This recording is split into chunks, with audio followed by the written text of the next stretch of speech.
అమృతం తాగిన వాళ్ళు దేవతలు దేవుళ్ళు, దాన్ని కన్నబిడ్డలకు పంచేవాళ్ళు అమ్మ నాన్నలు అన్నాడో కవి.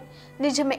కానీ ఇక్కడ నాన్న తన మానాన తను వెళ్ళిపోగా అమ్మ ఒకతే 5గురు పిల్లల ప్రాణాలు నిలిపేందుకు రోజు పోరాటం చేస్తుంది. హైదరాబాద్ మాదాపూర్ మెట్రో స్టేషన్ పక్కన బస్టాండ్లో పిల్లలకు అన్నం తినిపిస్తున్న ఈ తల్లి పేరు సుమలత. వారిది ఆంధ్రప్రదేశ్లోని వైఎస్ఆర్ కడప జిల్లా మైదుకూరు. 5గురు కూతుళ్ల తర్వాత కొడుకు పుట్టాక పెద్దమ్మాయిని తీసుకొని వెళ్ళిపోయిన ఆమె భర్త మరో పెళ్లి చేసుకున్నాడు. ఆమె 5గురు పిల్లలతో హైదరాబాద్కు వచ్చింది. 10వ తరగతి వరకు చదువుకున్న సుమలత భయపడకుండా ఉదయం కొన్ని గంటలు ఇళ్లలో, తర్వాత సాయంత్రం వరకు ఓ బట్టల షాప్లో పనిచేస్తుంది. మధ్యలో వచ్చి పిల్లలకు అన్నం తినిపిస్తుంది. బస్టాప్ పక్కనే ఓ దుకాణంలో తలదాచుకుంటుంది. చిన్న కష్టం వస్తేనే తట్టుకోలేక చాలామంది తమ జీవితాలను నాశనం చేసుకుంటున్న ఈ రోజుల్లో సుమలతకు ఉన్న ధైర్యాన్ని మెచ్చుకోవాల్సిందే.